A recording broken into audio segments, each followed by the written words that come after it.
How many people have not seen Dead Reckoning? Oh my God. All right, okay. I will take that. I will give nothing away. But really quickly, Noir City this year, Eddie and I will be bringing it back to the Egyptian Theater where it started. And that's going to be, this year's a little different. It's going to be 2 weekends. The first 2 weekends of April, 3 to 5 and 10 to 12 April. And the theme this year is the music, as in jazz, as in noir. So we're working on the schedule, and it should be out shortly, and I hope to see all of you here.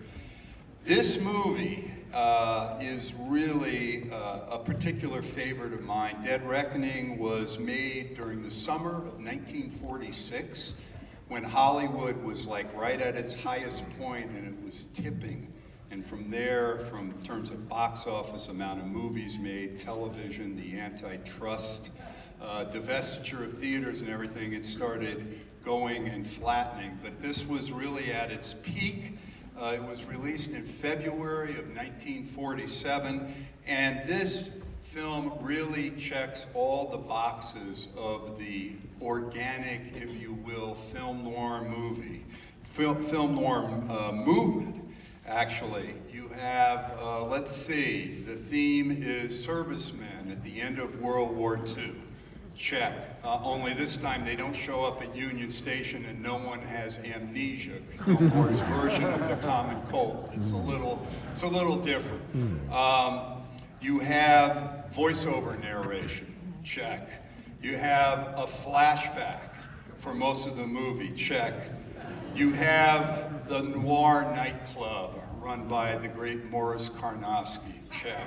And you have the femme fatale nightclub chanteuse, the great Elizabeth Scott. Big check. And at the top of the cast and leading everything is the one, the only Humphrey Bogart. Biggest check. This movie, you'll see some second unit stuff. It's set in a movie called, a city called Gulf City, which is really second unit stuff filmed in Biloxi, Mississippi. You get to see LaGuardia Airport in 1946. You get to see Grand Central Station in New York before they screwed it up and tore it down. It's still there.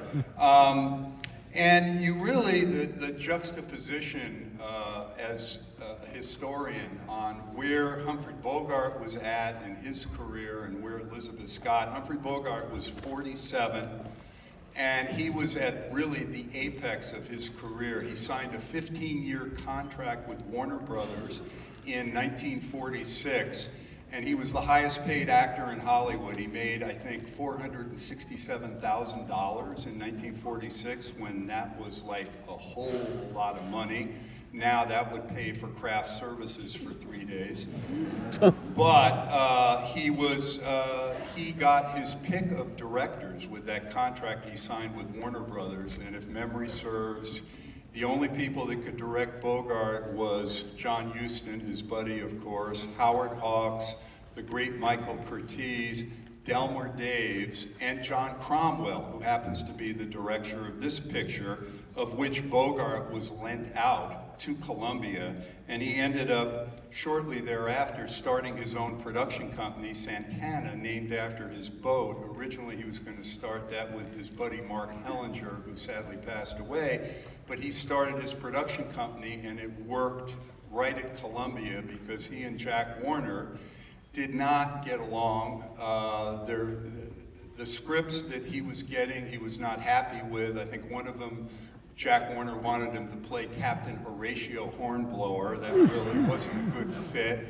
And at one point, Jack Warner accosted him and said, "Bogey, I heard you called me a creep at a party." And Bogart said, "What?" He said, "A creep, K-R-E-E-P. And Bogart said, "Jack, I spell it with a K. Don't get upset."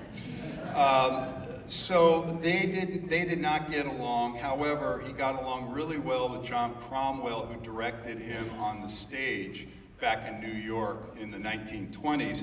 The script was written, you have a list of about 6 screenwriters, but it was written primarily by Alan Rivkin, who was a poker buddy of Bogart's, and they were very, very close. And Rifkin and Cromwell did not get along, so he left, and they brought in Steve Fisher, who had written Destination Tokyo, Johnny Angel, Roadblock, many, many film noirs, and he really finished it off. The cinematographer was the great Leo Tover, who did I Walk Alone, The Heiress, he also, The Snake Pit, he also did Journey to the Center of the Earth in 1959, and speaking of that movie, it's privileged to have the one and only Diane Baker with us today. Woo!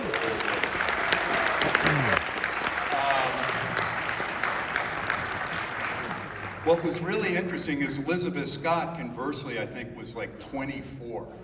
And this was either her third or fourth movie, and she was focused entirely on her career. And I did get a chance to talk to Elizabeth Scott on several occasions, and we were with her in her last appearance that was at an Academy screening of Martha Ivers. And she said, I asked her about this movie, and she said, well, that's going to go down in my resume. I actually was in a movie with Humphrey Bogart. Mm-hmm. So she said, I really appreciated that. But she said, her view of Bogart was, she said, he made a comment at one time, looking off in the distance saying, this is a goddamn stupid way to make a living. Bogart had recently married Lauren Bacall. They had bought Hedy Lamarr's house in Beverly Hills. He had his boat, and he was totally professional, all of that, but she always got the impression that he was more interested in what was going on politically and so on and so forth, and that he was he would show up and do his work, said he would get there, but it usually took him around like 9:30 or so to learn his lines, and then they would get one shot done. During lunch, he would have his martini, and when the big hand was on the 12 and the little hand was on the 5, Bogart was going home. And he went home, but she said he was totally professional, loved working with him. Now, Elizabeth Scott was lent. She was under contract to Hal Wallis, and I don't think it's any secret, she was also Hal Wallis's girlfriend for many, many years. And she was lent out because Harry Cohn at Columbia wanted Rita Hayworth to do this film. He liked the script, but Rita wanted a share of the net. And this is when the big stars in Hollywood started to flex their muscles as the studio system, the power started flowing away from the studios and more to the big stars and their agents. So Rita wanted a piece of the action, and all of a sudden the movie she was working on at that time, her agent started calling in and saying, Rita feels sick this morning, but if you give her a piece of this picture, I think she'll get better. Quick. Well, Harry Cohn did not care for that at all. He didn't believe he should share his largesse with actors and so on. And of course, Harry Cohn was legendary. There are more apocryphal stories about him. The one I like that Dick Erdman told me was his brother Jack ran the thing in New York. Harry ran the studio here in Hollywood. Jack came out and said, why don't you make a biblical picture? And Harry Cohn said, what do you know about making pictures? That's my business. What do you know about the Bible? You're a Jew. We're Jews. You don't know anything about the Bible. He said, I bet you don't even know the Lord's Prayer. And Jack said, here's $50. I know the Lord's Prayer. Harry slams down $50. And so Harry says, go ahead, tell me the Lord's Prayer. And Jack Cohn says, now I lay me down to sleep.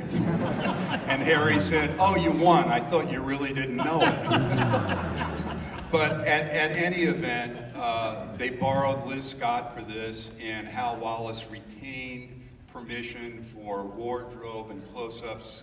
Wallis and Elizabeth Scott really had a Pygmalion type of relationship. But the movie is solid. In addition to the two stars, you have Morris Karnofsky, who was the leading light of the group theater before he unfortunately got blacklisted.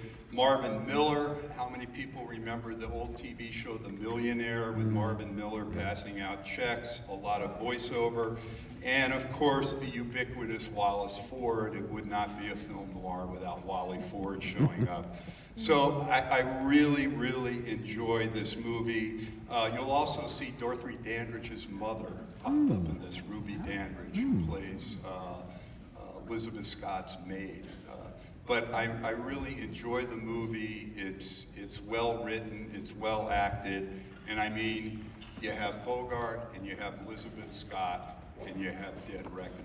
And we also have a print that my friend at the LOC, they showed this, I believe, at Eastman in Rochester in 2019, and it's supposed to be in great shape.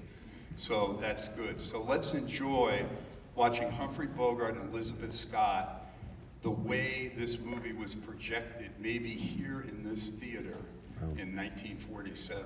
Think about that when you enjoy Dead Reckoning. Thank you.